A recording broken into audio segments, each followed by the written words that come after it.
All right, folks, hello, good evening, and welcome to Phoenixville Public Library. I'm Mark Pinto, the Adult Services Director here, and it's great to see so many of you out here tonight after the big day yesterday, the day after. Of course, we're here to celebrate that event, right?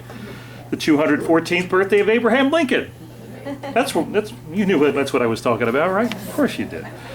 We're here to celebrate with a special presentation tonight by historian Jim Segrave-Daly that focuses on our 16th president, his engagement with the issue of slavery, and his handling of secession and the Civil War. Our speaker tonight is a resident of Havertown and holds a history degree from Penn State. Jim is a member of the Radnor and Haverford Township Historical Societies and a volunteer history teacher and former vice president of the board for Haverford Township Adult School. He's presented nationally to library audiences and civic groups. We're glad to have this dynamic presenter back with us tonight, so please give a warm welcome to Jim Segrave-Daly. And I will say, I did not write dynamic in the description. Mark included that, so that's even better than the one I sent. That's his editorialized. I love it. I love it. That's why I come here. So, but no, thank you to Phoenixville Public Library, the Chester County Library System, to Mark for giving me this opportunity. The talk tonight, first off, very casual. If you have questions or comments at any point, jump in. I'm one of 11. Growing up, I didn't get enough attention, so if you let me speak, I will just continue to speak and speak and speak and speak and speak. But truly, I want this to be interactive. So questions about anything, except the game yesterday, but anything relatively close on topic. Much of this talk, when Mark reached out to me, and I'm glad Mark did the math on Lincoln's birthday yesterday, because I have a history degree and I wasn't very good with numbers. But as Mark said, it was the 214th birthday yesterday of Abe Lincoln. We've got George Washington coming up, who I hold in slightly higher esteem than Lincoln, but that's just because I'm strange and a huge history geek. But much of this talk comes from, there's a great book, it's probably about 5 or 6 years old now. It's by a gentleman by the name of Eric Foner, F-O-N-E-R. He actually won the Pulitzer Prize for this book. It's called The Fiery Trial, and it's about Lincoln's really struggle with slavery and how how his views changed. And of course, what's one of the nicknames that we know Lincoln as? The Great Emancipator, right? Reading this book, I was disappointed. And his views changed, right? And think of it, if you're in politics long enough, your views are going to change. Of course, it seems like our current politicians, they change, depending on the day of the week, right? But Lincoln truly comes to that place, finally, where we know him, but it takes him some time. And he's also a man of his times, right? It doesn't excuse it in any way, shape, or form, but it helps to put it into perspective. Of course, another great source for this talk is the Ken Burns series, The Civil War, which I've literally seen probably 100 times. I love it. Every time I watch it, I learn something new. My wife and daughter are disgusted that I watch it so much because, my daughter who's 15, who, by the way, I tried to give this talk yesterday at halftime instead of her watching Rihanna, and it didn't go over well. So, and then when I told my daughter, I said, hey, I think there are going to be about 25 people at the talk tonight. She turned to my wife and said, Mom, you're going to be shocked. 25 people are actually going to listen to Dad talk to me. So, again, 15-year-old, but she's thrilled I'm out of the house. But no, there's a lot here. And I actually taught a course on this, about a 5-week, 7 to 8 hour course on it. So trying to boil it down into an hour and a half, which I'm very grateful to Mark for providing. I will absolutely leave some stuff out, and if you have a question about it, please ask, okay? So Lincoln is born in 1809 in Hardin County, Kentucky. Okay, he is a Kentuckian. His father's illiterate. His mother, and Lincoln's self-taught. His mother dies when Lincoln's about 9 years old. Okay, Lincoln's father gets remarried, and it's his stepmother, so it's both his mother and stepmother who have a huge influence on his life. And even though, he grows up basically on a farm, not basically, I mean, most people did at that time, right? Lincoln's mother and stepmother really highlight the importance of education, even though it's self-education. So he is voracious in reading books. Lincoln also, loves the classics. So, and a real big influence on his life is Aesop's Fables, which sounds crazy. But Lincoln, as he ages, is known as a great storyteller, right? As, a lot of riddles and puns and these sorts of things, but he also makes very cogent points with humor, right? Which we'll talk about throughout the talk. First, this will be the only question I ask of you. Any guesses on, I'm going to hold it up high enough, what flag this is, what this represents?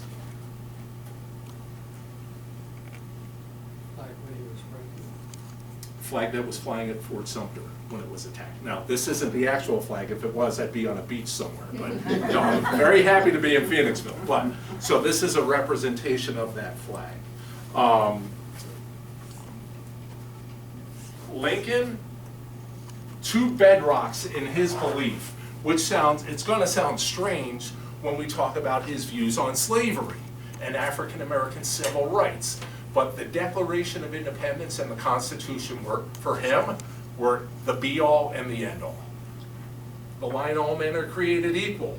He thinks that men, white and black, were created equal.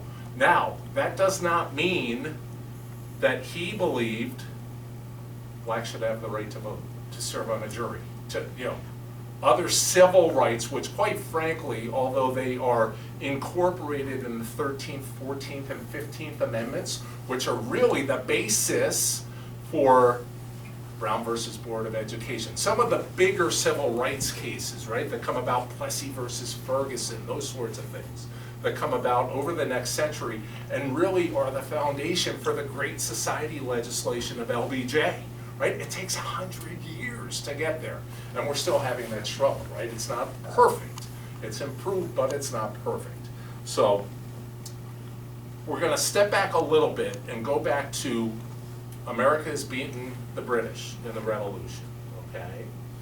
And as the country is beginning to be set up, one of my favorites, Alexander Hamilton, after the Constitution has been written, says, as the first Secretary of the Treasury, why are we buying things from the British? Why are we buying things from the French, from the Spanish, from the Dutch? We should be manufacturing, quote unquote, making our own things here. We're sending money and raw materials over there, and we're probably overpaying for what's coming back. We should do it here.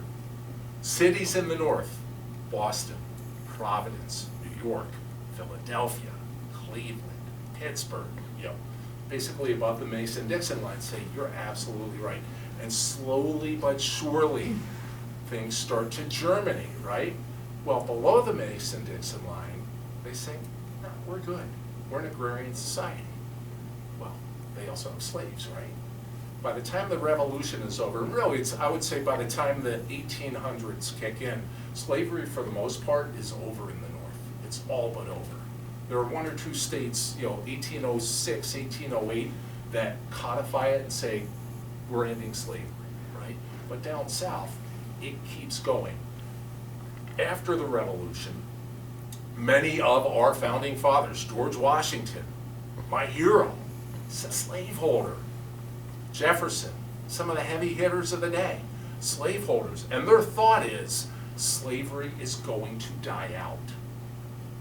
Slaves initially were used for the planting of tobacco, okay?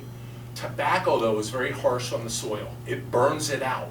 You may get a great initial harvest, but then there are diminishing returns. Before the North sets up manufacturing throughout all their key cities, tobacco is actually used to barter with the English and the Spanish and the Dutch, right?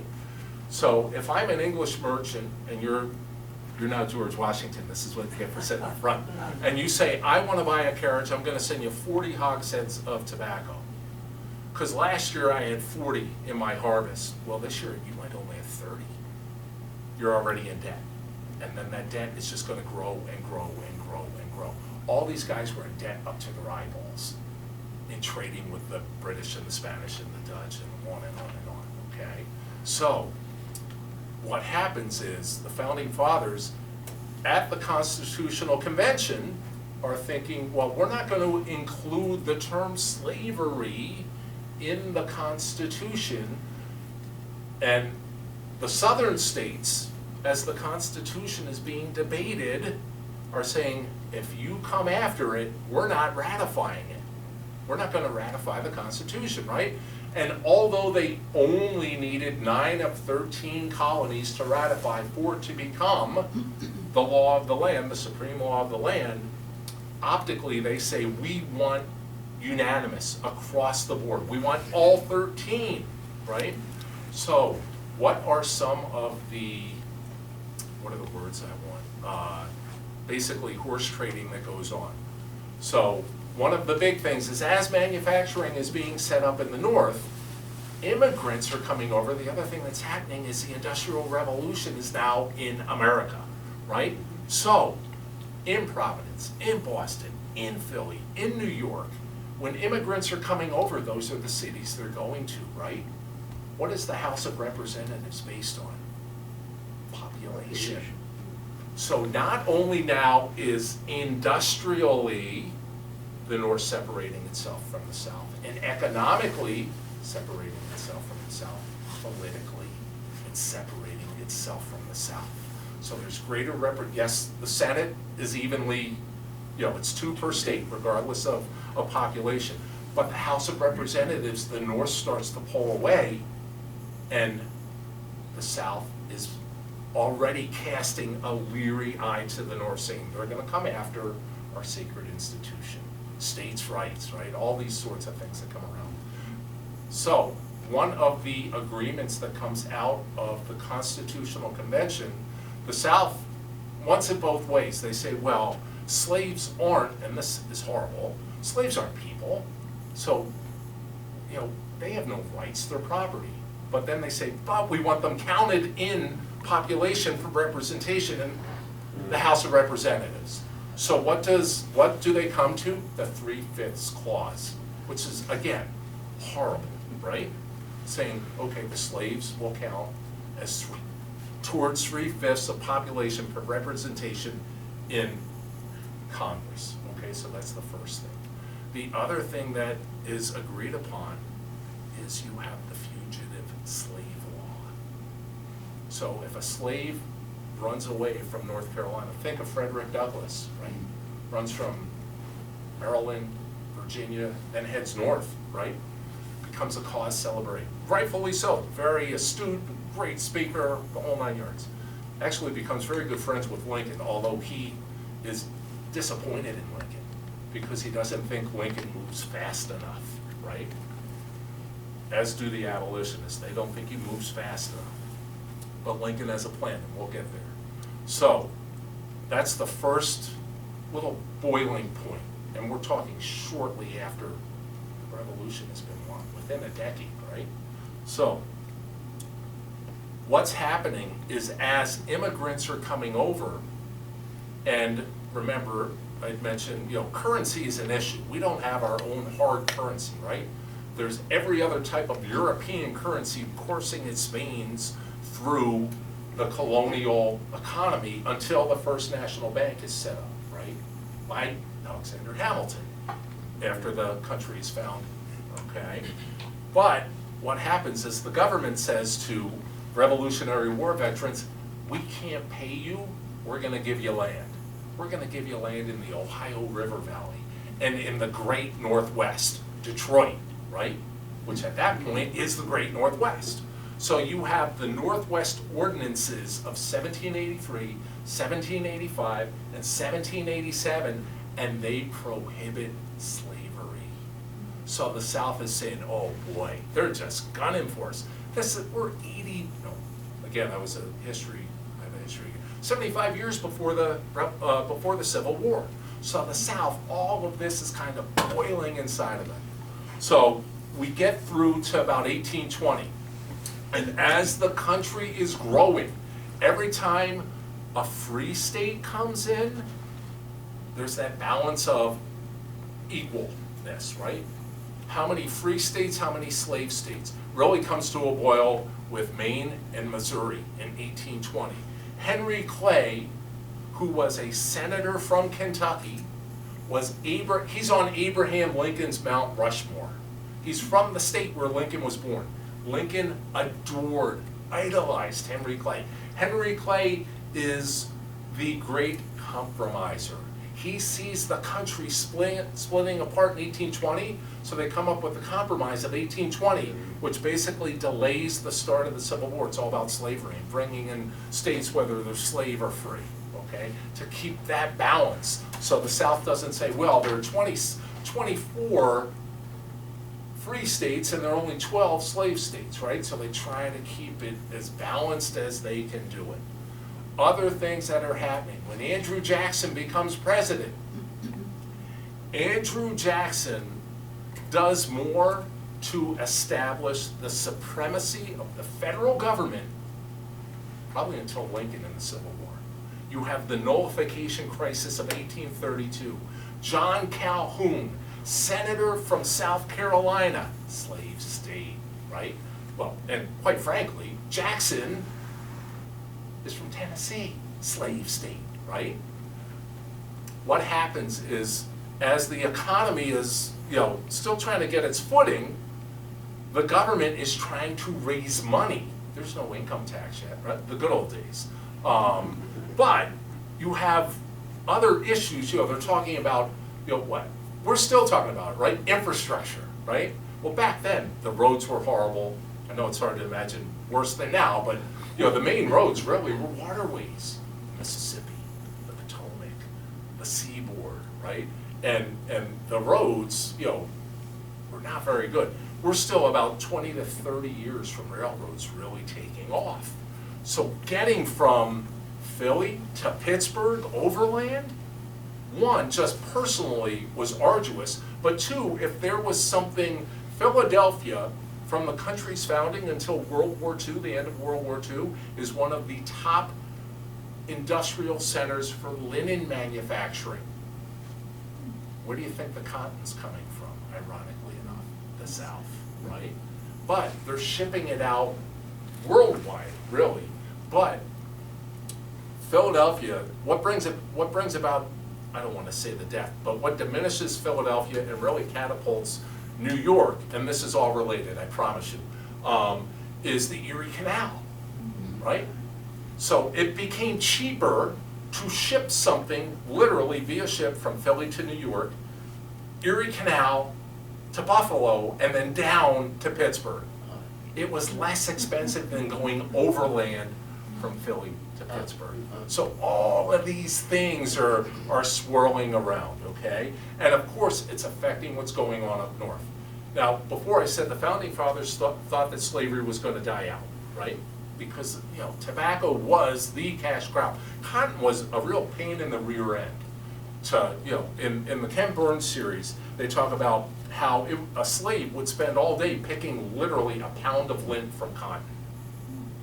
In 1793, Eli Whitney invents the cotton gin. Irony of ironies, on Nathaniel Greene's farm. Nathaniel Greene was George Washington's right-hand general in the Revolution, was a pacifist, a Quaker, anti-slave. Georgia gives him a farm for, as a way to thank him for his service in the South during the Revolution. Well, Greene dies. Eli Whitney comes down to intern on his farm and invents this cotton gin. The cotton gin makes slavery extremely profitable, because now a slave can run a cotton gin and get 1,000 pounds of lint a day. 1 pound a day to 1,000 a day. And people are just, and again, the Industrial Revolution is taking off, okay? So, Nullification Crisis, there's Andrew Jackson puts a tariff on cotton in South Carolina. And really, it's throughout the South. But primarily, South Carolina is the #1 producing state. His vice president from South Carolina says to his state, we don't have to pay this. This is nuts. We're not paying this tariff. Jackson says to the state of South Carolina, you have two choices. You can pay it, or federal troops will be in Charleston in days to enforce it. Guess what South Carolina does? They say, you know what? I think we'll pay the tariff. But what that does, that precedent, because before then it was, do the states have more power, or does the federal government? Jackson, as he's got his other issues, as all presidents do, right? But Jackson absolutely establishes the supremacy of the federal government over state governments. Okay, so that's huge, all right? So, as we go on, you've got, go about 15 years, the Mexican-American War, which starts under some pretty shady circumstances, right? We all remember, and sorry to bring it up, weapons of mass destruction, right? Well, in the Mexican-American War, James Polk, who's our president, says, Mexico started it. There is absolutely no proof that they started it, okay? What they're looking at is Western expansion, manifest destiny, right? And basically, the modern Southwest is what we acquire from Mexico as a result of the Mexican-American War, including California, okay? What do slaveholders say? Oh my God, we can go sea to shining sea, right? The Louisiana Purchase also, now I'm stepping back to Jefferson's time, but same thing. They say, wow, slavery can be coast to coast. Look how productive it's going to be, right? Well, you have all of these other things going on, right? As part of the part of the Missouri Compromise of 1820, we all remember from school, no slavery north of the 3630 line, right? That's one of the agreements. So it's basically, they almost cut the country in half, north to south. It's almost like extending the Mason-Dixon line. And they say anything below that line, slavery's cool. Anything above it, absolutely not, okay? You have the Fugitive Slave Act of 1850, which becomes, it gains more traction and actually has more power to it, okay? So same thing, if I'm a slave, if I'm Frederick Douglass in North Carolina, and I go to Illinois where it's a free state, there's no slavery, the law states that my owner can chase me, grab me, bring me back. And in response to that, what states then do, even though in the Nullification Crisis, Jackson establishes the supremacy of the federal government over states, the states respond and say, we're gonna pass our own anti-slavery laws. So yeah, you have this, but what we're gonna pass basically throughout the North is if you come into our state as a slave, you're now a free person, okay? So you've got this going on throughout. Henry Clay, still involved. And there's a great book by H.W. Brands, B-R-A-N-D-S. It's called The Great Triumvirate. It might be about 2 years old. It's about Calhoun,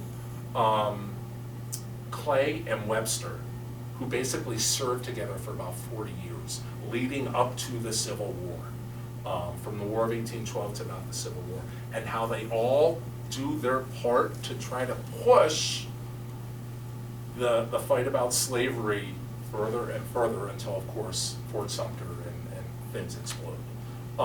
Missouri Compromise of 1850. They basically come back and try to strengthen the Missouri Compromise of 1820, because the country has grown considerably, and particularly because of what's happened with the Mexican-American War and the land that's been ceded to the United States by Mexico. You have the KansasNebraska Act of 1854. We've all heard of Bleeding Kansas. So what happens is, as territories are being added, you have to have a certain population for a territory to be considered a state. It started at 10,000, which sounds silly, right? There are probably 10,000 people within a half a mile here, right? But it's then up to about 30,000. So once you reach 30,000, you are then a state. Well, what's happening is, as territories are being added, pro-slavery and anti-slavery elements are rushing into that state to establish themselves as residents. And then what they do is, when that state becomes a state written into the Constitution, are we a slave state or a free state? And after a while, they kind of throw 3630 out the window and say, hey, when that went through in 1820, we weren't as big as we are now, and this is unfair. And again, it's the South. You know, they are absolutely, the distance between the South and North at this point, economically, politically, population, miles and miles apart. There is wealth in the South, but it's concentrated in slaveholders who have, you know, massive plantations, okay? You have the Dred Scott decision, 1857, right? Dred Scott is a runaway slave. He goes to a free state. Roger B. Taney says, you can bring him back. And the other thing Taney says, oh, the Missouri Compromise is unconstitutional. That wasn't on the docket. People's heads are exploding. And Taney goes down, I think rightfully so, as the worst Chief Justice of the Supreme Court. He was a Marylander. He's a Southerner, more or less, and very pro, slavery leanings in his decisions. He has associate justices who rip him to shreds in dissenting opinions, saying you've gone too far.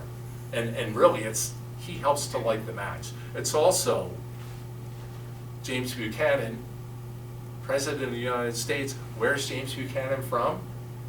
Pennsylvania. Aren't we lucky, right? The only one. Exactly. Well, Biden from Scranton, but still, yeah. Well, but your point's right. So Buchanan, who does nothing because he knows he's sitting on a powder keg. So all this stuff is swirling around, okay? So Lincoln, we'll finally get to him, and thanks, I just wanted to set that up a bit. Lincoln, as I said, born in 1809 in Hardin County, Kentucky. His mother dies when he's 8. His father remarries. Lincoln, and I'm not going through all these notes, believe me, it's just to keep me on track, which you can see I very easily get caught off track here. Lincoln thinks that slavery is morally wrong, but here's the catch. For the most part, I think we would all agree slavery is morally wrong, right? But we're not in 1809, we're not in 1820, 1830, 1840, 1850. And pick any other issue. My morality may be different than your morality, right? And we see it now with contentious issues, which it's a rabbit hole I'm not going to go down. But, right? So think of a contemporary issue where people are screaming at each other, you're wrong, no, you're wrong, no. And Lincoln is saying, and this is what he's saying to the abolitionists, you're coming from the right place, but you can't, how do we know that we wouldn't act the same if we were in the slaveholder's shoes? I would hope I wouldn't, but economically, I might. If my family's existence depends on it, I just might. So what Lincoln says, remember, he thinks that the Constitution is the law of the land. How do you change the Constitution? You amend it. He's saying the only way that we can do this is through legislation. Because, yeah, we may all think it's morally wrong, but it's the law of the land. Slaves are considered property. They're protected by the property clause of the Constitution. And he's saying, we can't just willy-nilly say, okay, it's over.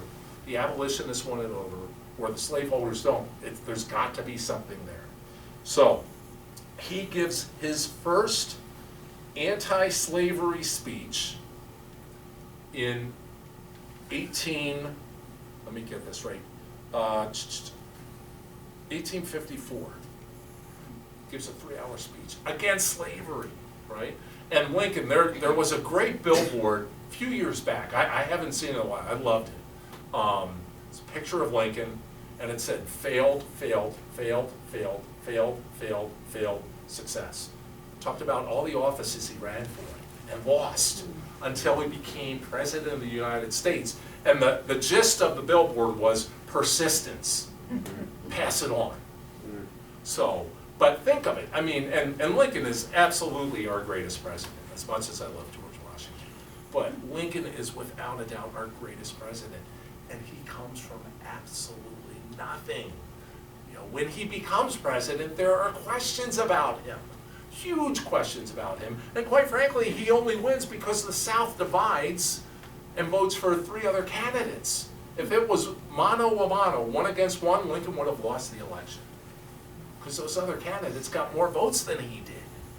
And he wasn't on the ballot in several southern states. So it's just unbelievable where he comes from.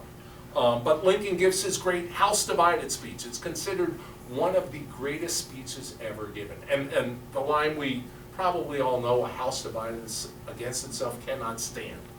Okay? And it's Lincoln's way of saying, we're all in this together. And it's really the theme of the South and secession. The South is saying, hey, we signed a compact. We didn't sign up for this.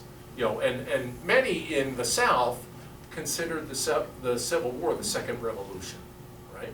They said, hey, we're revolting against tyranny. And Lincoln's response is, you ratified this, you signed it, you knew the deal coming in, you knew how things could change. This is not a compact. You know, if you leave,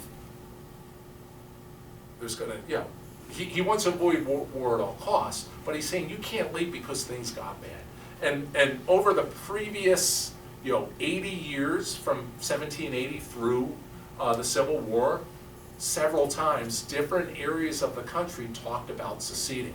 So I think part of it too was the boy who cried wolf. New England was the first one that talked about seceding because they didn't like some of the whaling contracts that they had. They thought that they were getting the shaft put to them. And they said, you know what, we're just gonna leave. We're gonna bust out and leave this joint. So it had come up several times before and it never happened. And I think part of the psychology was, oh yeah, we've heard this before, this ain't gonna happen. Well, of course, then it does happen.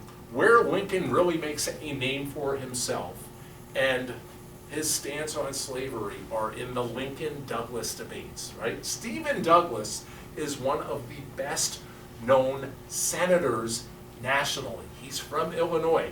Lincoln has served 1 whole term in Congress, right? And he's running against Douglas. And people are saying, you're nuts, you're gonna get your head handed to you, you have no shot here.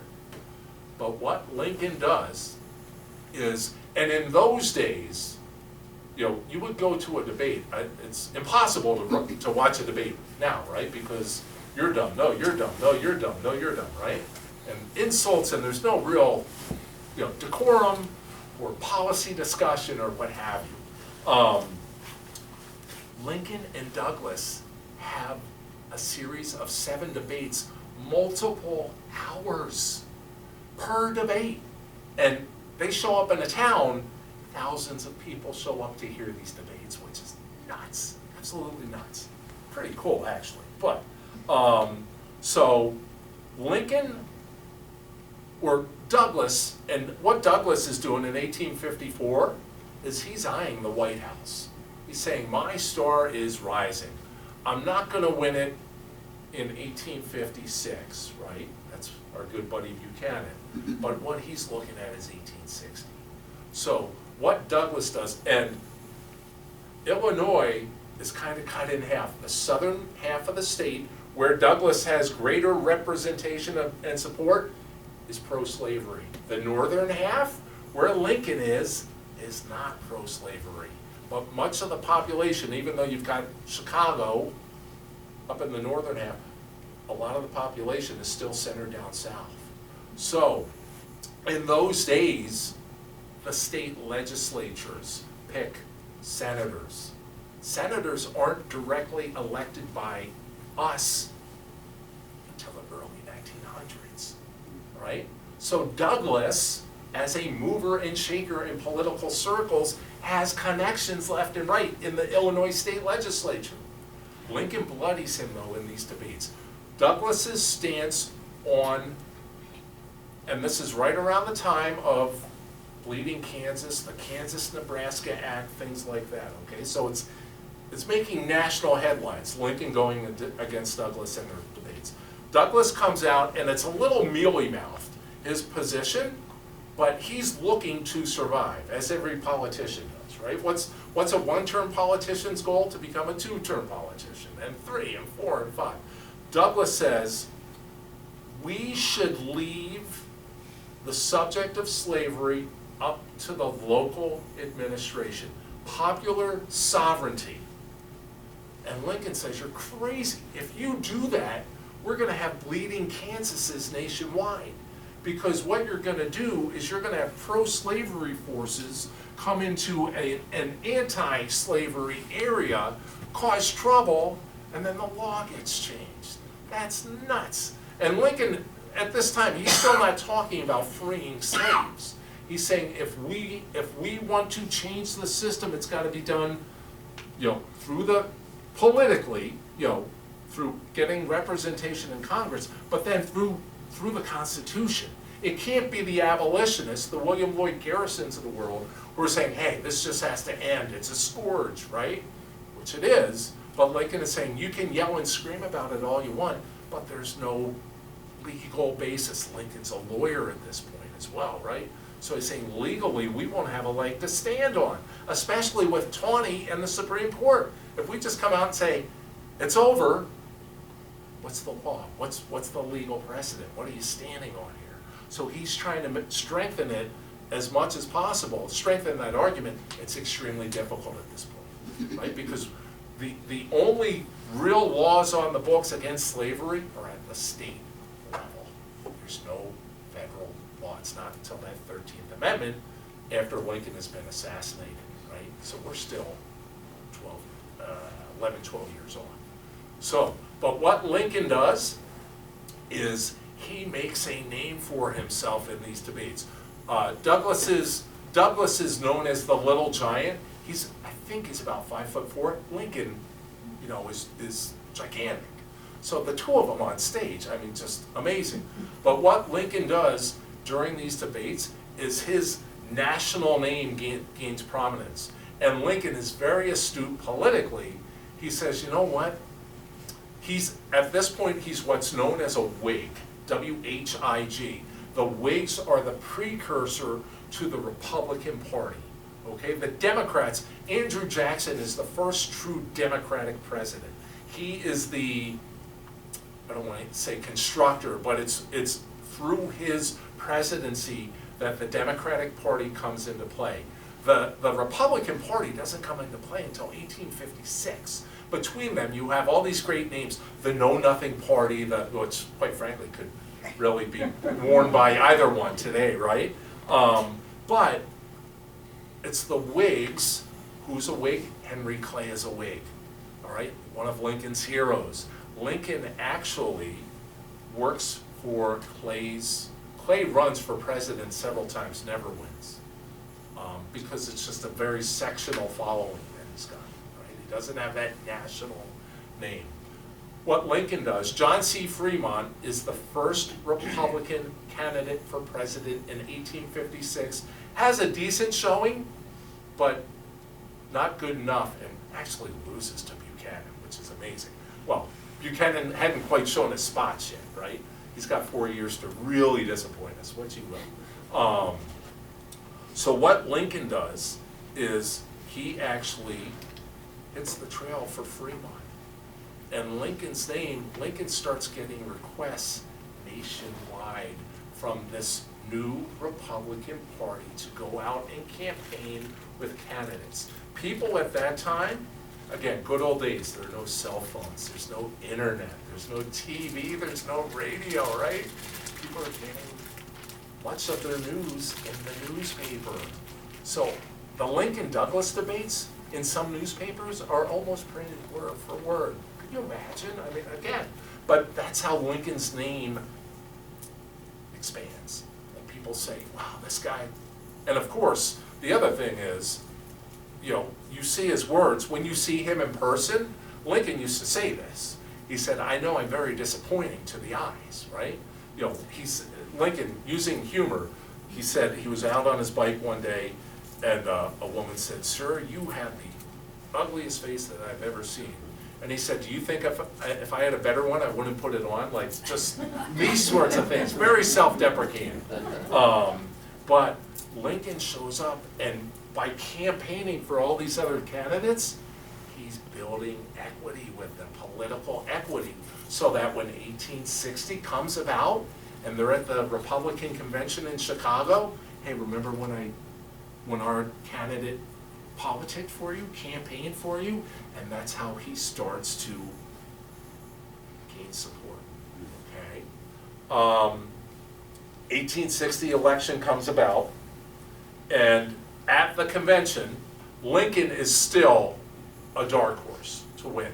William Seward, who ends up being his Secretary of State, is the favorite, okay? Is expected to win the Republican nomination. And quite frankly, the thought is, whoever wins, because Buchanan has basically said, I'm not running anymore. And you know, the country is relieved, but the thought is, oh my God, who's going to take his place, right? And the thought is, if the Republicans even put up somebody decent, they should win. Well, the South is completely freaked out, because their thought is, regardless of the Republican, they're gonna come after slavery, and they're gonna look to end it, okay? So Lincoln runs against Seward. He basically runs against about half of his cabinet. Another great book, Doris Kearns Goodwin, Team of Rivals, phenomenal book. Another stalwart Pennsylvania politician, James Cameron, who was a corrupt political boss. I know that's not hard to string those three words together, but Lincoln said, you know, he was the biggest thief he knew. If he would steal a hot iron stove, like any opportunity he saw, he would take it. He's talking about Cameron, who was his first Secretary of War, and then thankfully was replaced by Edwin Stanton, who thought Lincoln was a moron initially. He thought Lincoln was a rube, and then, of course, comes to really love Lincoln, and they work really well together.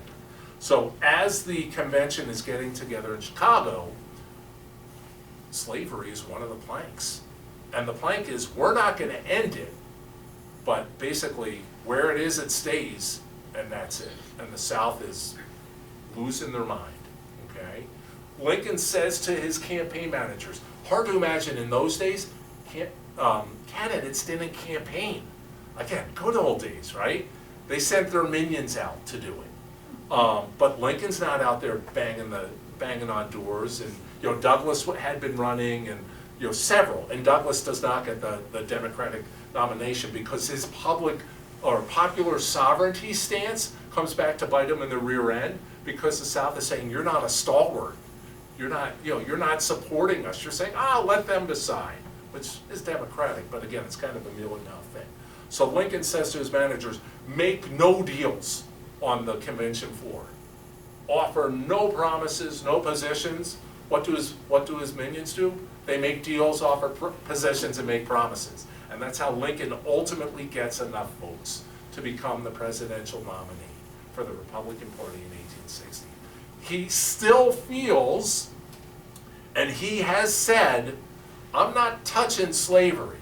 It can stay where it is. Much like the founding fathers in the late 1700s, early 1800s, Lincoln thinks it's going to die out. Because what else is happening? The Industrial Revolution is exploding in the United States. Railroads have completely taken off, right? Vanderbilt is making money hand over fist. We're about 10 to 20 years from Rockefeller, Carnegie, Frick, all these titans of industry really, contributing to the explosion of the United States. And when they do that, what happens? Immigration picks up. Where do the immigrants go? For the most part, to the north. So again, there's greater separation. So Lincoln wins the Republican nomination, and the South is completely freaked out. He runs against 3 different candidates. The Democrats meet in June and then say, you know what, we don't know who we want. because there isn't somebody strong, who's got a strong enough pro-slavery voice. So they basically split off into what are the constitutional Democrats. And basically Democrat is in every form of candidate. But the three who run against Lincoln, it's almost like Clinton, Perot, and Bush in the early 90s. Lincoln only gets about 40% of the vote, popular vote. What's important though? Where's the population? In the North. What's the Electoral College based on? Population.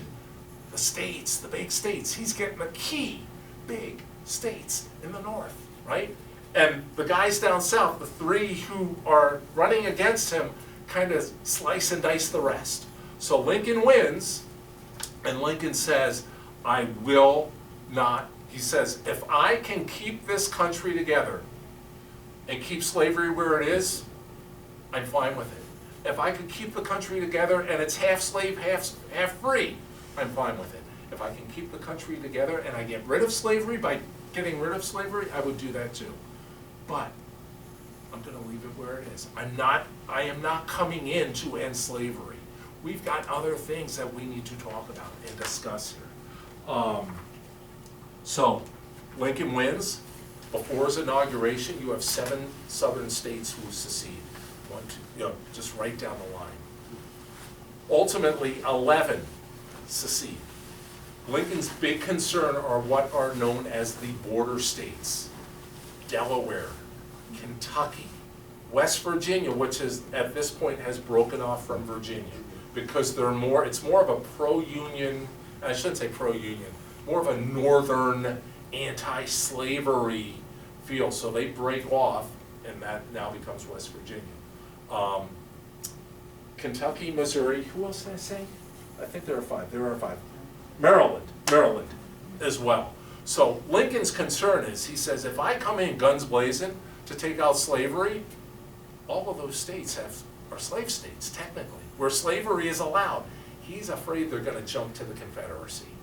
So he says, we have to do everything in our power to keep them at least neutral, if not contributing to the Union cause. Okay. Lincoln gives his inaugural speech. Great. And back then, inaugural speeches weren't an hour and a half and you don't remember anything. Of course, we have Kennedy, ask not what you can do for your country. Read Lincoln's inaugurals. They're short, they're phenomenal. Absolutely phenomenal. I want to see, and bear with me, I'm going to stop. Ask a question, a comment, anything while I try to find this really quickly. Feel free, please. Just shout it out. Don't even raise a hand. There was that film that Daniel Day-Lewis played Lincoln, and that seemed like it was really very accurate and close to what you were talking about. Was there anything in that film that you felt was not?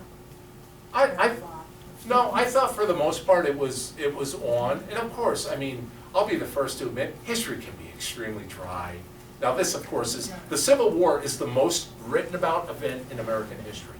Abraham Lincoln is written about more than the Civil War. There are more books on Abraham Lincoln than anybody else in the history of America. And the Civil War is then the war. There are more books on that than anything else. So to answer your question, I thought it was pretty true to form. Did they take some poetic license? Yeah, here and there. But for the most part, I thought they got it right. I thought it was good. Yeah, it was well done. He won the Oscar for that. I thought he did. So. I think he did, yeah. I kind of forgot that it wasn't blinking at times through the... Right. Well, and they said part of Daniel Day-Lewis, what he did is he stayed in character even when the cameras were off. So he would talk to people like Lincoln, and they were like, "You're freaking me out. What do you want for lunch?" Sort of. So, but that's maybe that's why he wins the Academy Award. So Lincoln, in his inaugural, basically throws the responsibility at the South. He says, if anything happens, we once as part of the family, and families have squabbles, but if you guys bolt, it's not my fault. It's not our fault. This is your decision, right? So, of course, that's what happens. Lincoln, leading up to the Civil War, had talked about, and this is where he loses the abolitionists and where he really loses Frederick Douglass, who he considered a friend. Lincoln had Douglass at the White House. Douglass, wouldn't be able to get past security, basically, which was minimal, and Lincoln would say him and say, "Douglass, my friend." And Douglass would look and say, "See, I told you you knew." But rare at that time to have a black man come into the White House, right? So Lincoln is, trying to think of ways to keep the country together, and they talk about, because slaveholders are saying, my wealth is in my slaves, right? My wealth is in the people working my plantation. They talk about, well, you know what, we'll pay you X amount per slave. And slaveholders say, nah, we don't want that. Like, no thanks. They talk about colonization, which nobody likes on any side of the spectrum. And it's at this point that Douglass calls Lincoln a first-rate, second-rate man. He says, I see it in you. You've got greatness, but you're, kind of almost like the popular sovereignty. It's a little wishy-washy. You're the president of the United States. Like, you've got the hammer. Let's do something here. And Lincoln's concern is keeping the country together. So when the war starts, Lincoln doesn't mention slavery. He does not make it about slavery.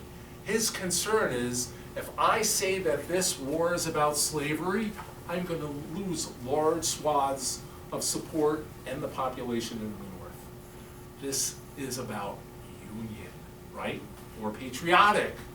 You have, and think of it, new immigrants who have been here, whether they've been here a year, 5 years, 10 years, 20 years, are they going to fight to free the slaves? No, but they're going to fight to keep the Union together. So that's what the war is about initially. Of course, we know all of the issues that the North has, even though militarily, economically, manpower, on and on and on, they absolutely should have won the war quickly. When the war starts, as with every war, people say, oh, it's going to be a 90-day war. Well, Bull Run completely changes that. And then the battle that absolutely changes everyone's perspective is Shiloh in April of 1862, where you have, and this is where Grant really comes on the scene. You've got, lovers of history at this time, the casualty count, it's the same casualty count as Napoleon at Waterloo, right? Which wasn't good. You're talking 20,000 plus. And the problem with the Civil War is you still have about 20 more Waterloos over the next 3 years, which is crazy, right? But what the Battle of Shiloh does is it really resets people's expectations of, hey, Lincoln and Grant, who's still a middling general at this time, he's not the commander of all forces, and Sherman are saying, we have to destroy the South. It's the only way we're going to end slavery, bring them back into the Union. There are all sorts of discussions in the compromise in one of the Missouri compromises, 1820, 1850, another astute Pennsylvanian by the name of Lecompton comes up with an amendment where he says, hey, you know what, like, just to keep everybody happy, we'll let slavery be. And Henry Clay says, absolutely not. We're not going to vote on this. When Lincoln is elected, between his election and his inauguration, as a way to keep the South, he's being told, make concessions. He says, absolutely not. I picked up a mess here. I'm not going to make it worse. Wait until I'm president, and then we're going to see what we can do here. Now, of course, Lincoln takes extra legal, some would say very illegal steps as president. He suspends the writ of habeas corpus. He throws journalists in jail who write against the government. I mean, he does all sorts of things under the guise of this is unprecedented, which of course it is. But again, it's hard to read these things when you're thinking about Lincoln and the greatness and where he ends up. He's not quite there yet, right? So what happens as the war is, the North basically can't get out of their own way with General McClellan, who calls Lincoln a well-meaning baboon. Like, amazing, right? Just incredible. And McClellan likes all the pomp and circumstance. He just doesn't like to fight. You know, he's always saying, and of course he's up against Robert E. Lee, so that probably has something to do with it. But he tells Lincoln all the time, I'm outnumbered, I'm outnumbered, I'm outnumbered, I need more men. And Lincoln says, and again, this is Lincoln's humor, he says, you know, sending more men to use, like shoveling fleas across the barnyard, half of them don't get there by the time, you know, they should, like, I don't know what happens to them. So, you know, other generals, Hooker, before Chancellorsville, sends Lincoln a note and says, I'm gonna crush Lee and we're gonna end this thing. And Lincoln's response is, the hen is the smartest animal of all because she doesn't cackle until the egg is laid. So he's basically telling Hooker, shut up and win. And then you can brag about it all you want. So it's just those sorts of colloquialisms that, you know, really endear people, but it also, you know, he's basically calling Hooker an idiot without calling Hooker an idiot, right? So it's those sorts of things that are going on here. So it's really not until about 1862, it's mid-1862, June, July, Lincoln has a meeting with his cabinet. Seward is the Secretary of State.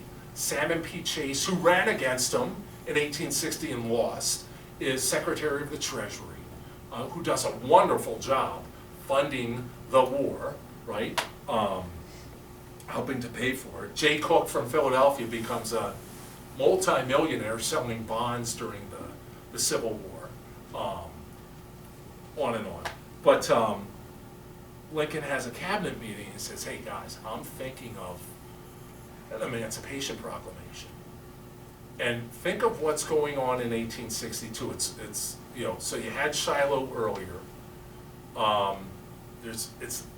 Things aren't going well for the Union. And Seward says to him, he says, hey, you know what, if you do this, you know, it's going to be it's going to be the shriek of a dying nation. No one's going to take you seriously because we don't have the military, we haven't had a victory to really, you know, say, okay, we won, now that we're going to do this. So Lincoln says, okay, I'm going to wait for a victory. The victory he gets is Antietam in September of 1862. Although McClellan, the Union finds Lee's battle plans. 2 cigars, his battle plans are wrapped around 2 cigars. Union finds it, they basically have the playbook. If only the Eagles did yesterday in the second half, right? Sorry, just making sure you're paying attention.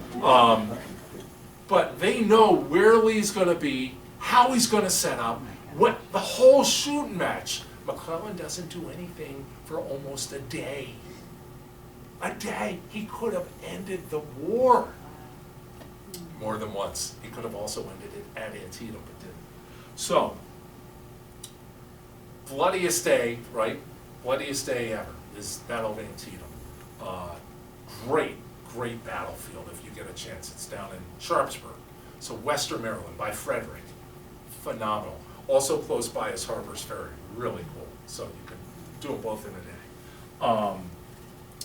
But Lincoln says, no, all right, this is our chance. We have to do it. And he knows that he's playing with fire in the respect of, I've told people that this war is about Union, and now we're making it about slavery.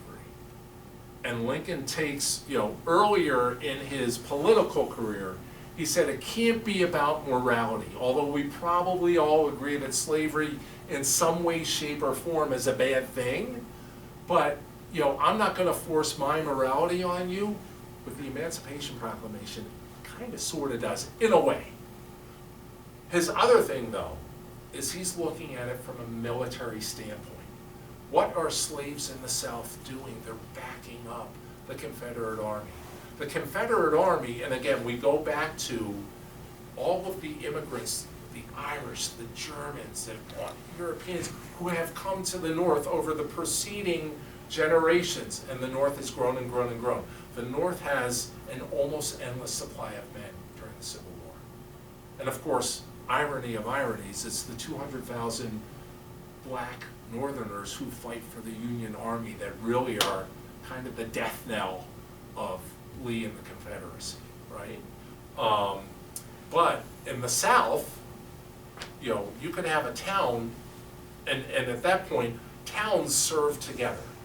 So you get, at Shiloh, that town's young men can be wiped out. They can't replace them, right? Well, what do they have? They have slaves to help with logistics and labor and these sorts of things. Lincoln is saying, one, it's the right thing to do. We have to do this. Two, it's going to hurt them militarily. It's going to, and it's also the basis for, when you pull that string a little further, Sherman and his March to the Sea, right? Sherman's the first modern general who gets, hey, yeah, we want to take an army off the field, but what we really want to do is gut them logistically, burn their farms, their crops, their this, all the things that feed an army, move an army. If I can take that off the chessboard, then that army's in trouble, and Sherman gets it. Sherman's a fascinating guy as well, coming out of the war. So, a lot of hemming and hawing, but Lincoln writes the Emancipation Proclamation. It's not going to come into effect until January 1st. Now, we're September of 1862. We're talking January 1st, 1863. The South loses their marbles. And they say, we knew it, it was always about slavery. Basically they're calling Lincoln a liar. Well, you're in a war against the guy, like whatever.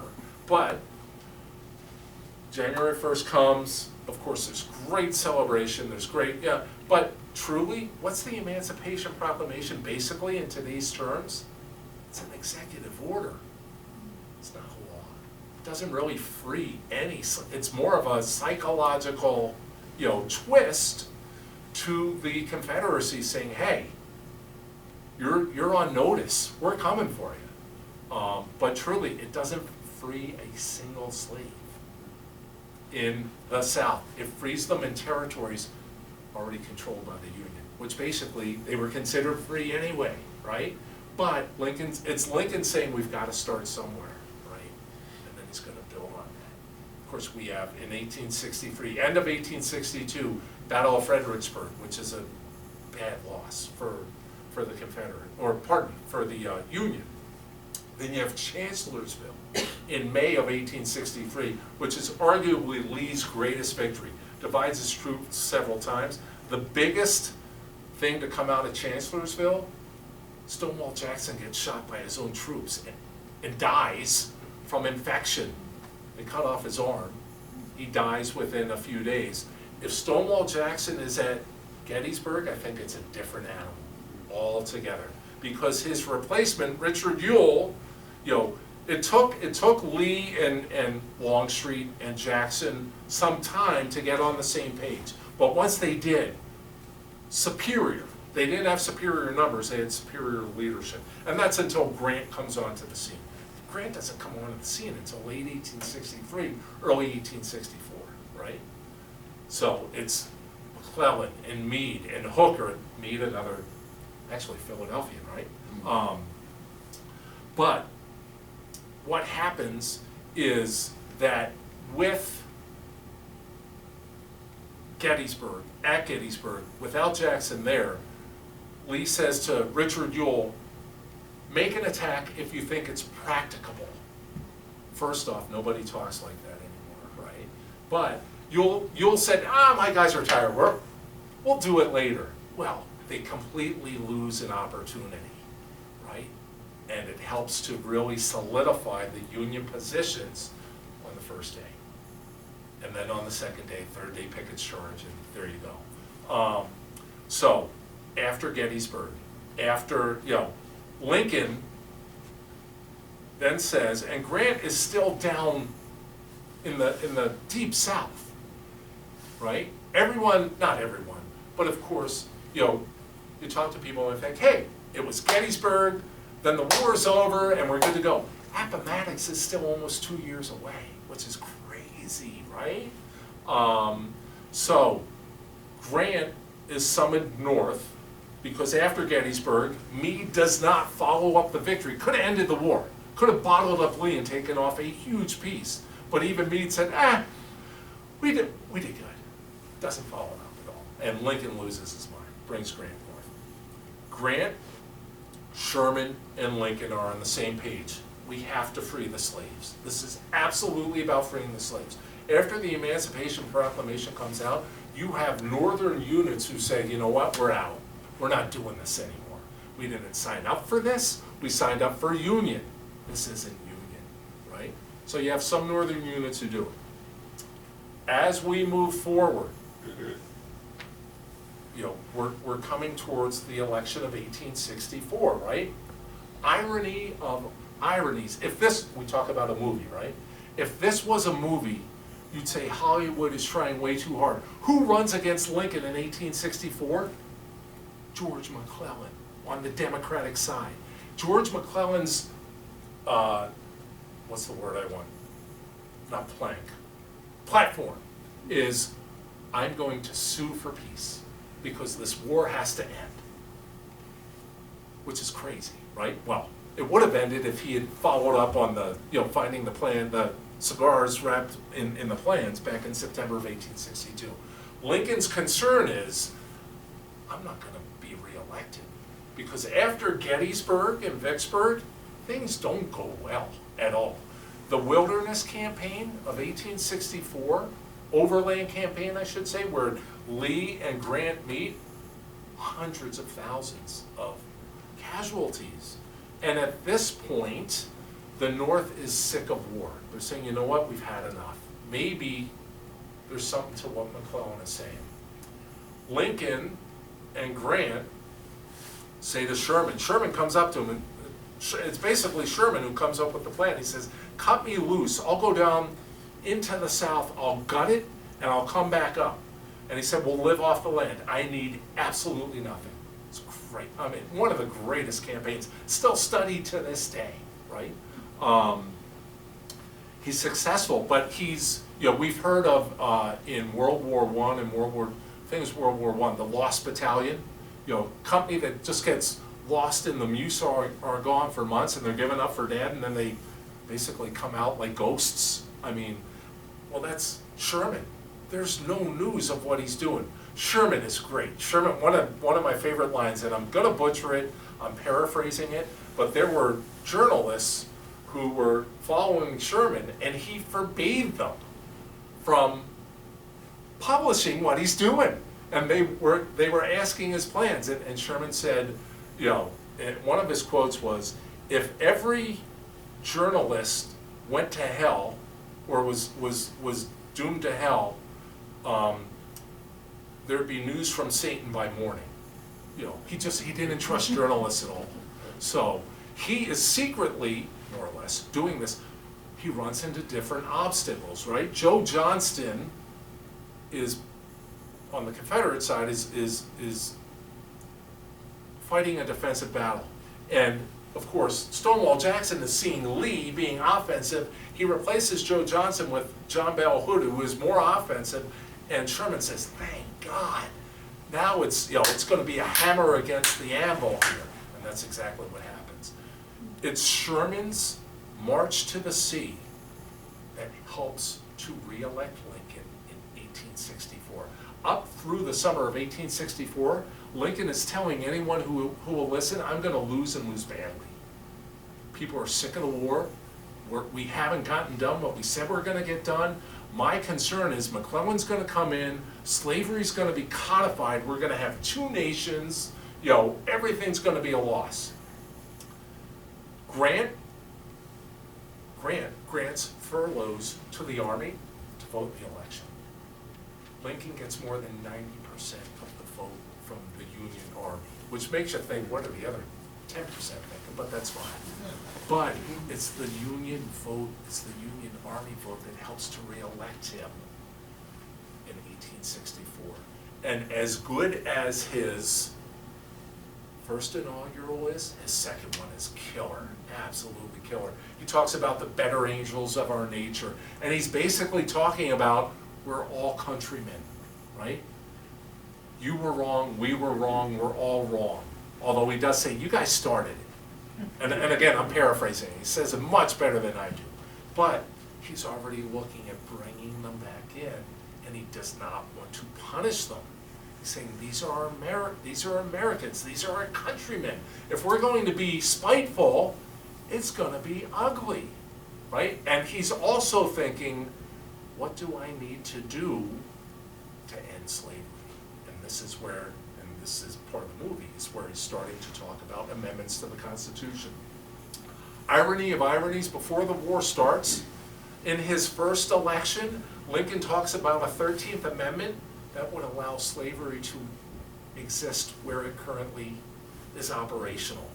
Of course, the 13th Amendment ends slavery, right? 14th Amendment grants voting rights, 14th and 15th, citizenship rights to African American males, right? Which is big because Lincoln, before the war, did not think any of that should happen.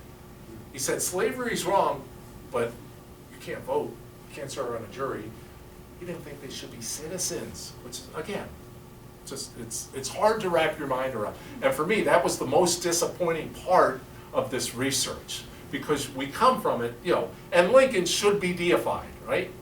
There's a reason he is who he is, right? And what his standing is. But he has periods getting there where you're just so disappointing.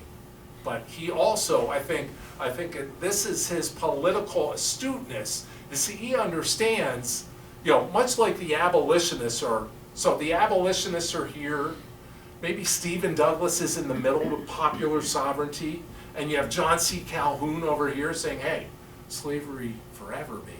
You know, it's in the Constitution, it's protected, right? Lincoln is, you know, he's to the right, my right, of Douglas, but he's not quite with the abolitionists. And that's his concern, is he's thinking, if I'm way ahead, and of course the American population is interspersed throughout. And his thought is, if I go too far towards abolition, I'm gonna lose this huge swath, right? Which again is politically astute. Now, today, you don't have to be politically astute, you just have to be the loudest voice, so you get 20 seconds on CNN or Fox or MSNBC, right? And then that's how you get your campaign dollars. It doesn't matter if you really accomplish anything. Lincoln's not thinking that, he's thinking the bigger picture. He's saying, we have a real opportunity now to end this. One, win the war, bring the South back, and throughout the war, the border states, although two of them actually seceded, right? They never fully jumped onto the Confederate side.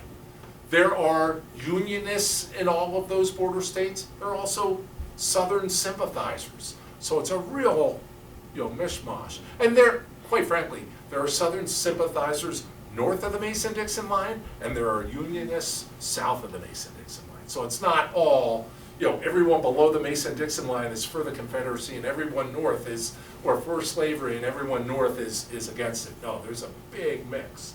But the real fear of ending slavery so you had, of course, more radical Republicans. They were called Copperheads, because they would take the head of a penny, cut it in half, and put it on their lapel, kind of like the flag pin now, right? Or other pins that people wear.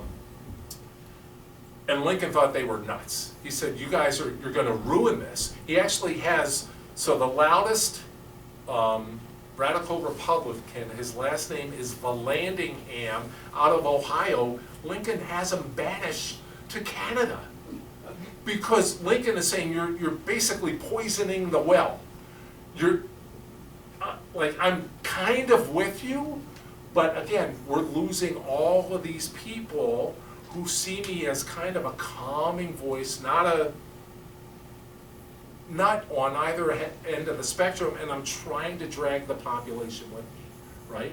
His fear is, of course, you have John C. Calhoun saying slavery is codified in the Constitution, and then you have the abolitionists, you have, you know, the other things, you know, Uncle Tom's Cabin, Harriet Beecher Stowe. It's these sorts of things that are also informing the population, because that's the major form of entertainment, right? Reading. I love my local library, Mark. But reading is a true source of information at that time, right?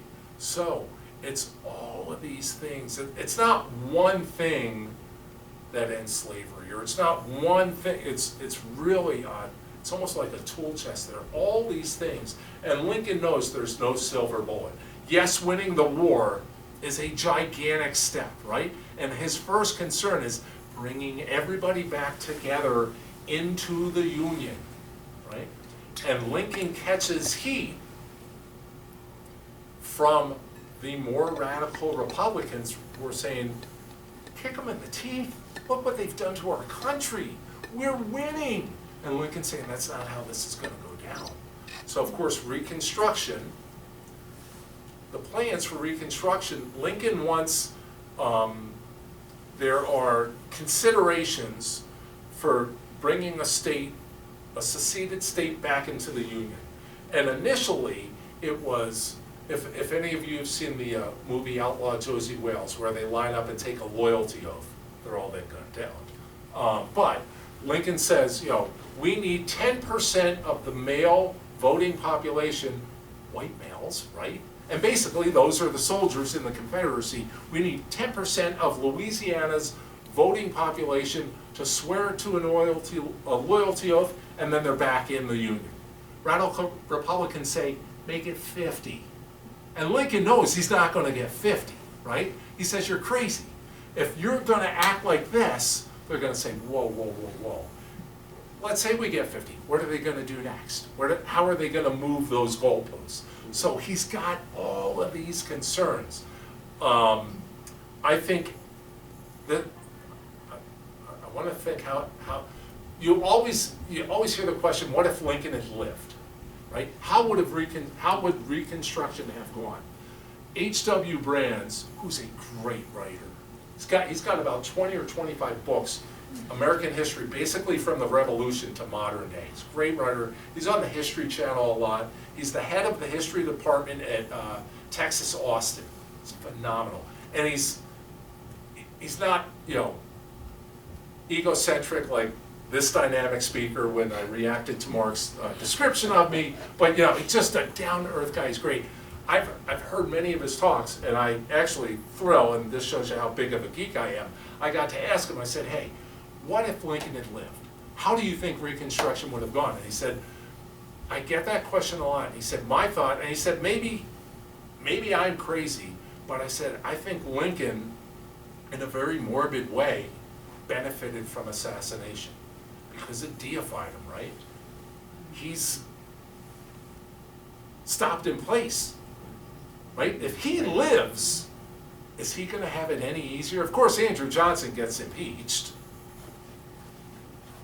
And then Grant has his issues, great general, bad president. And Reconstruction, Jim Crow, the Ku Klux Klan, I mean, just all these sorts of issues. Lincoln wanted it to be a much more, you know, forgiving experience, but he's got people in Congress who want blood, who want a pound of flesh for, you know, you've got people serving in Congress who have lost family members in the war. I mean, Lincoln lost a son to disease, right? A younger son. But they're saying to Lincoln, absolutely not. You know, we have to make sure that they're under our foot and this and that and on and on. And of course, before he is assassinated, you know, there's all the horse trading for that 13th Amendment, which unfortunately Lincoln does not live to see ratified, right? He's killed April 1865. So Lincoln, again, and I've kind of been all over the board. I didn't want to focus just on slavery, but it really is. I would highly recommend that book, The Fiery Trial, if you get a chance to read it. It's phenomenal.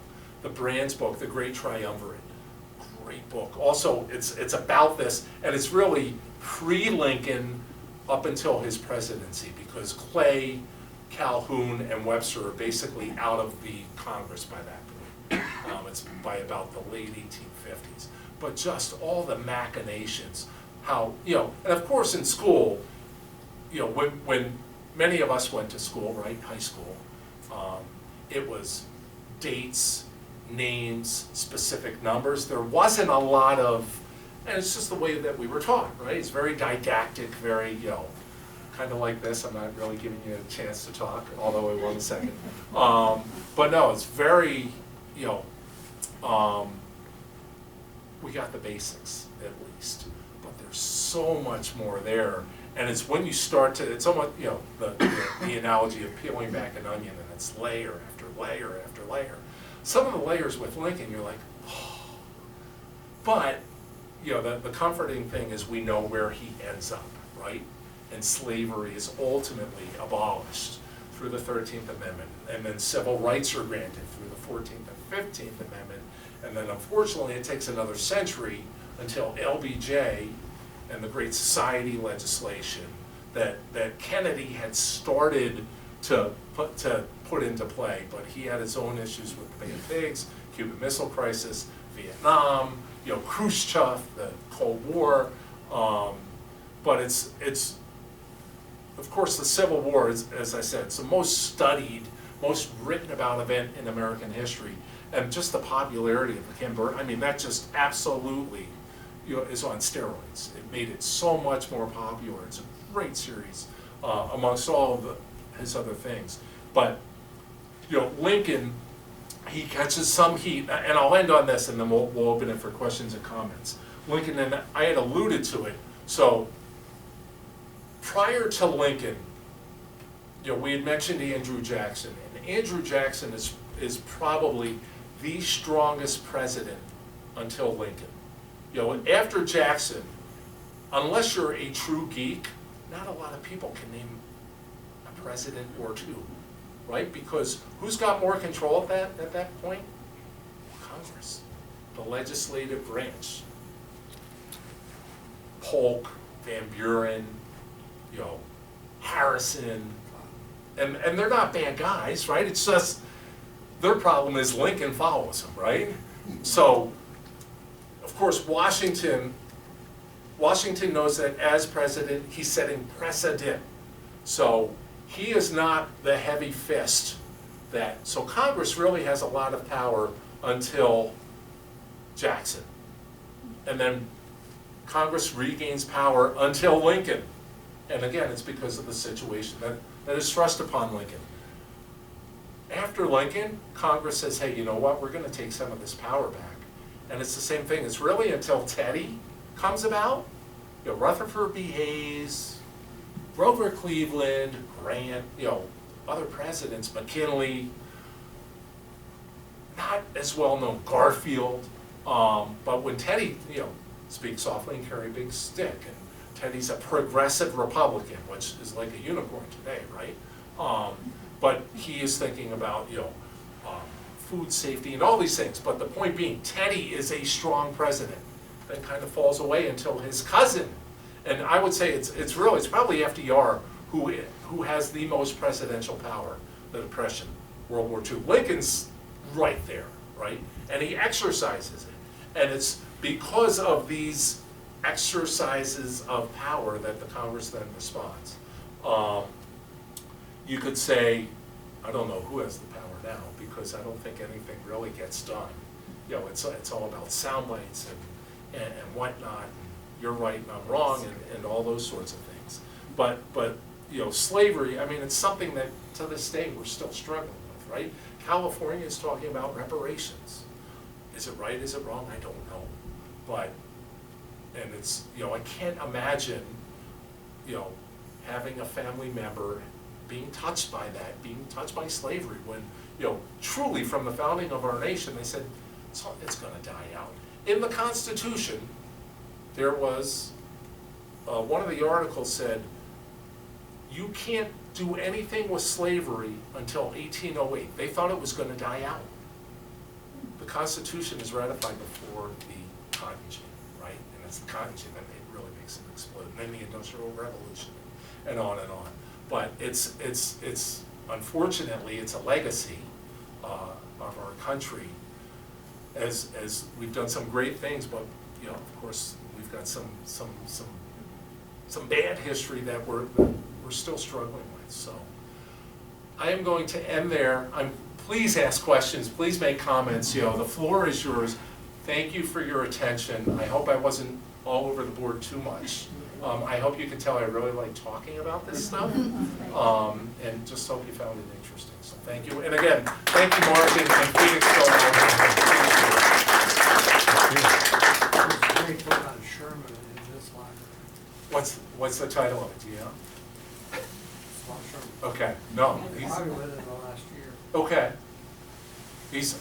Sherman is such a, so Sherman is, you look at what Sherman did, jump to World War I, where they say, okay, we're going to make, now unfortunately in World War I, they actually bombed cities, right? They bombed, and of course in World War II, the Blitz and bombing, Poland and Czechoslovakia and on and on and on. But Sherman, when the war starts, Sherman says this is not going to be a 90-day war. Hundreds of thousands of men are going to die. They throw Sherman in a sanitarium. They think he's lost his mind. And then it's after Shiloh where they say, he's actually at Shiloh, I take it back. It's after Bull Run where they say, hey, William, we need you. We think you're onto something here. And he and Grant are just one of the great military teams of all time. They got each other, they trusted each other. Sherman's quote was, I supported Sherman when he was a drunk and he supported me when I was nuts. So they're both Ohioans, more than a slight brag. So my great-great-grandfather fought for the Union. He was a captain under Francis Blair's regiment. Francis Blair was a heavy hitter in Missouri political circles. My great-great-grandfather is buried in the same cemetery in St. Louis as William Tecumseh Sherman. It was pretty cool. Really neat. But no, Sherman's just a fascinating guy. Great. I mean, they all are. Even on the Confederate side, there's just so many names that come out of this. Names you know, names that you know. So, yes. Appomattox, the surrender. Mm-hmm. That is, to me, what Grant did for the South. Gave these soldiers Right. the horses. Now that was, I don't think Lincoln said to Grant, okay, I wouldn't think so. Respectful, Right. be respectful of these Southerners. Right. I thought that surrender, that's. Well, and in all time. it starts the healing process. Yes. Because, up until that point, many times the winner, what's the saying? To the victor belong the spoils, right? So, hey, we won, we're gonna embarrass you, we're gonna trounce you, we're gonna do this. Lee thought he was going to be imprisoned as a traitor, right? Lee's father was one of George Washington's generals in the Revolution. Again, if this was a movie, you'd say, come on, stop. But Grant, affords very generous surrender terms. He says to Lee, are your guys hungry? Yeah. He gives them 25,000 rations. And that's what the Confederates were chasing on the way up to Appomattox, was a supply train that the Union intercepted. So, they know that they're toast. The other thing, so the next day, Grant affords the honor of the surrender, the ceremony, to, and this guy, one of my all-time favorites throughout history, Joshua Lawrence Chamberlain, who was a professor of liberal arts, more or less, up at Bowdoin College. No military experience. War starts, he goes to his president and says, of the college, says, hey, I want to take sabbatical and serve in the war. And the president says, I'm not going to let you take sabbatical and serve in the war. Okay, waits a few weeks, says, hey, I'm just going to take a sabbatical and study this. All right, takes a sabbatical, joins, the Union war effort, ends up winning the Medal of Honor, he's shot in the hip at Petersburg. They think he's going to die. He saves the Union on the second day at Gettysburg. He saves them on Little Round Top. If the Confederate forces take Little Round Top, they probably win Gettysburg, and the war is then, armistice, peace, whatever it may be. But he ends up at Appomattox the second day, when they actually have the ceremony and they're stacking arms. Grant gives him the honor of being the guy to accept the surrender from General John B. Gordon, who Lee designates. And to your point, when Grant and Lee come out of Wilmer McLean's house in Appomattox, the Union soldiers start cheering, and Grant tells them to stop. He says, these are our countrymen. We can't embarrass them, we can't, they're coming back. So, the other like Hollywood moment thing. So Wilmer McLean, where the Treaty of Appomattox is signed, or Lee surrender, I should say. He first lives on the Bull Run battlefield when the war starts. A cannonball comes through his summer kitchen and destroys it. And he says, you know what, we're gonna move west to get away from this craziness. Well, 4 years later, so he can basically say that the war started in my front yard and ended in my parlor. Which again, Yeah. if it's Hollywood, you're saying, stop, this is just way too nutty. It's unbelievable stuff. So yes. Was there any indication about the actions of some of the more severe abolitionists like John Brown and how they may have influenced Lincoln's thinking? Yes, so, and actually, great question. There's another great book by H.W. Brands called The Zealot and the Emancipator. It's about John Brown and Abraham Lincoln. Lincoln thought Brown was nuts because he took extra legal action, right? Of course, the abolitionists thought John Brown was a saint. But yeah, Lincoln said what he did was against the law, and he thought it hurt the cause, actually, of abolition because he used violence, right? Again, irony of ironies. Who does the federal government send to Harper's Ferry to corral John Brown? Robert E. Lee, who is their #1, basically, soldier at the time coming out of the Mexican-American War. Robert E. Lee is offered command of Union armies, right? He goes home to Arlington House, Arlington Cemetery, goes back to Lincoln the next day and says, I cannot raise my sword against my country. His country, in his mind, is Virginia, not the United States of America. It's just so much there. But yeah, no, so Brown has a very vocal following, but Lincoln and some of the more moderate folks, even John Brown tried to sign Frederick Douglass up, and Frederick Douglass thought he was nuts. Douglass said, you know what, I like where you're going, but I don't want to die. Like, you're not going to live. This isn't the way to do it. So yeah, Lincoln had some issues with John Brown. Although he thinks ultimately his heart's in the right place, and they both want the same thing, he doesn't like the way that Brown acts to get there. Because he thinks it's basically against the law. He sees as a federal armory.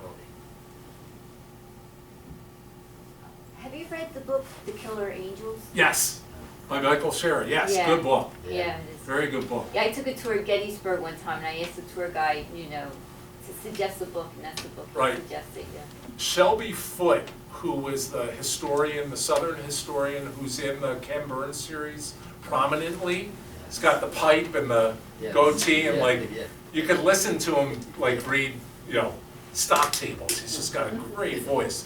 He's written several really good books about the war and about specific battles. He's written about Gettysburg as well. So I would highly recommend that one. And it's a Southern perspective. It's still factual, but it's their perspective. And really how close they came over those 3 days to turning the tide of the war. It's a good read, though. Final question. Yes. I just think it's really almost impossible for us to understand the mentality of the population at that time. Right. I mean, that, the slaves were not considered human beings. And it was the same attitude towards the Native Americans and taking Right. their land.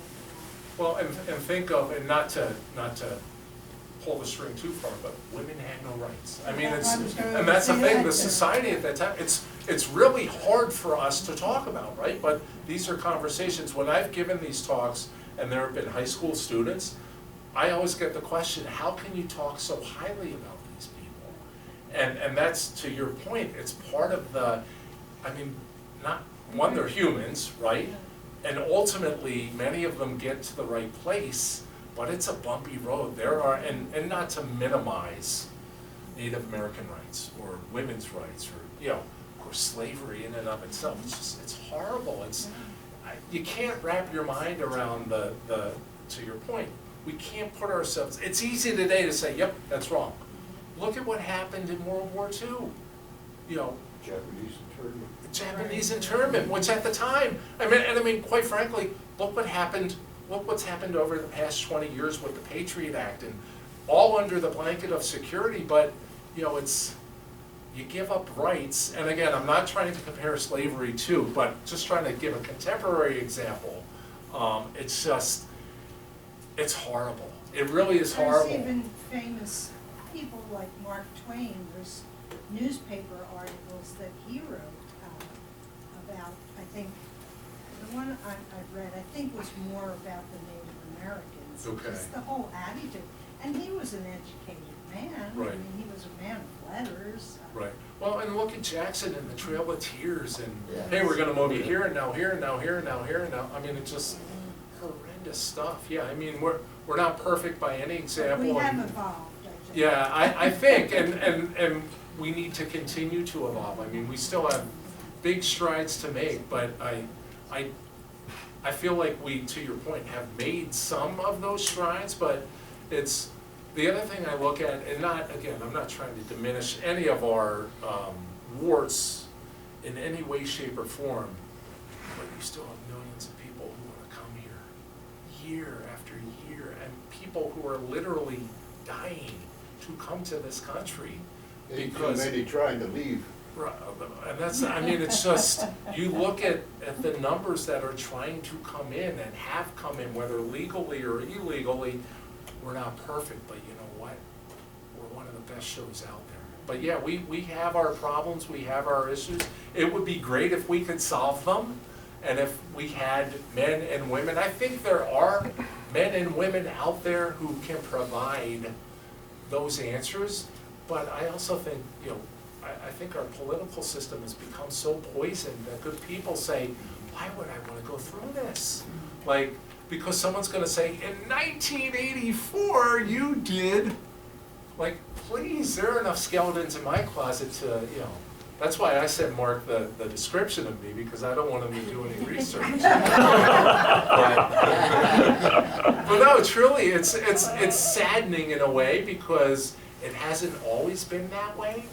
And you hope something happens to kind of change the dynamic a little bit, and you hope it's not something like a 9/11 or a really catastrophic event, but that people come to their senses and say, like, we may disagree, but there's probably more that we agree on than disagree on, right? So let's find that common ground and build out from there. But is that Pollyanna-ish? Maybe, I don't know, but I have hope. So, Jim, thank you. yeah, thank you all. I really appreciate it. Wonderful.